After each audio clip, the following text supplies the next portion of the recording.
The Fire Cat, read by Grandma.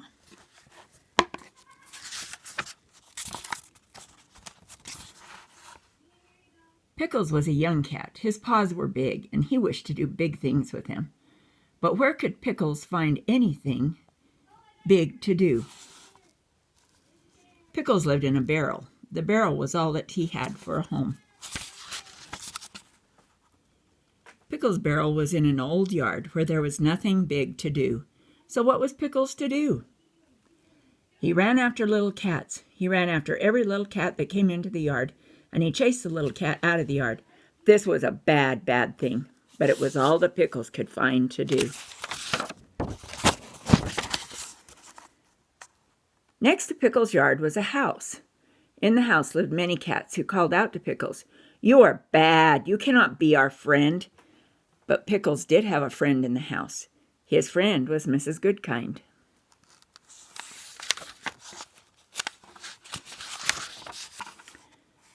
Every day, Mrs. Goodkind came into the yard and gave Pickles something to eat. One day, Mrs. Goodkind said, "Pickles, you are not a bad cat. You are not a good cat. You are a good and bad and a bad and good. You are a mixed-up cat. What you need is a good home. Then you will be good." Mrs. Goodkind picked up Pickles. She took him into her home.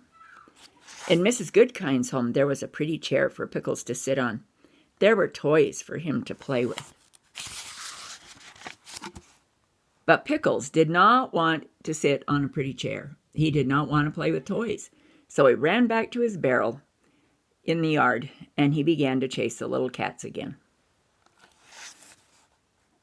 Mrs. Goodkind said to Pickles, "Things cannot go on like this. Something will happen."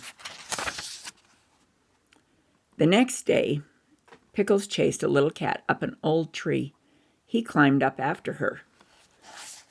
Pickles sat up in the tree near the little cat. He would not let her climb down.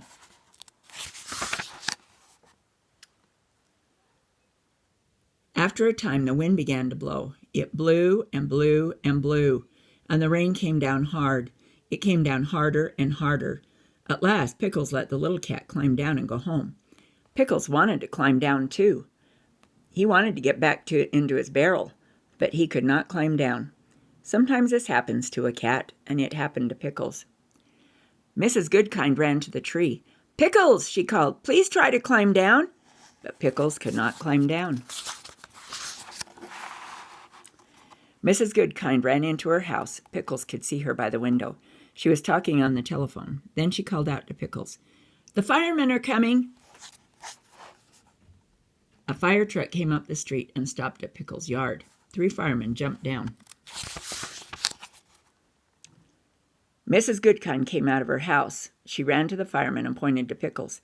The firemen put a ladder against the tree. One of the firemen began to climb up the ladder.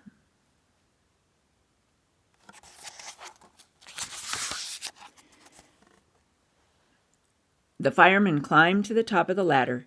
"Come, cat," he said to Pickles. "Let me help you." The fireman picked up Pickles and tucked him into his coat. Then he took Pickles down the ladder, down to Mrs. Goodkind. "Mrs. Goodkind," said the fireman, "is this your cat?" "No, Joe," said Mrs. Goodkind. "Pickles has no home, and he does not want to live with me." "Why?" asked Joe.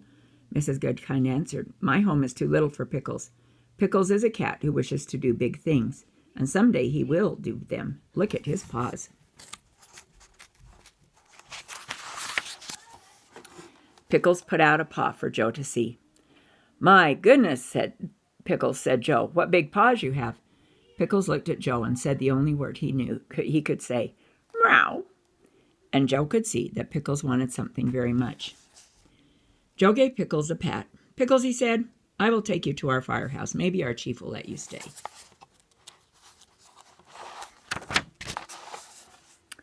The Fire Cat. Joe took Pickles to the chief, who was sitting at his desk.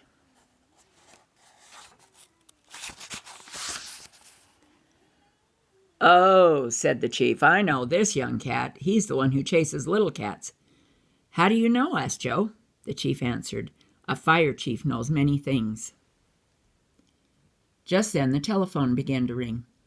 "Hello," said the chief. "Oh, hello, Mrs. Goodkind. Yes, Pickles is here. He came with Joe." "What did you say? You think Pickles would like to live in our firehouse?" "Well, we shall see. Thank you, Mrs. Goodkind. Goodbye."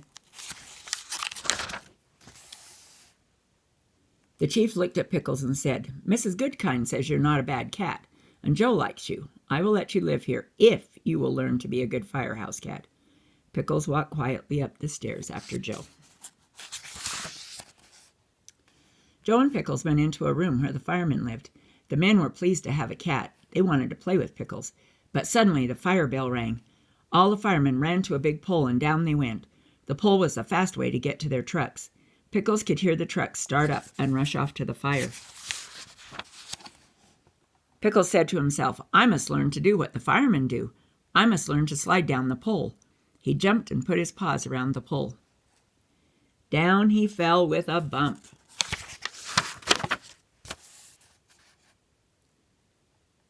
"Bumps or no bumps, I must try again," said Pickles.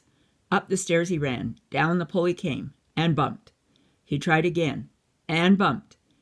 But by the time the firemen came back from the fire, Pickles could slide down the pole. "What a wonderful cat you are," said the fireman. The chief did not say anything. Pickles said to himself, "I must keep on learning everything I can." So he learned to jump up on one of the big trucks. And he learned to sit up straight on the seat while the truck raced to a fire. "What a wonderful cat you are," said the fireman. The chief did not say anything.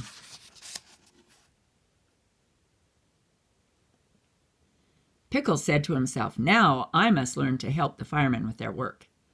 At the next fire, he jumped down from the truck. He ran to the big hose and put his paws around it and tried to help the firemen shoot the water at the flames. "What a wonderful cat you are," said the fireman. The chief did not say anything.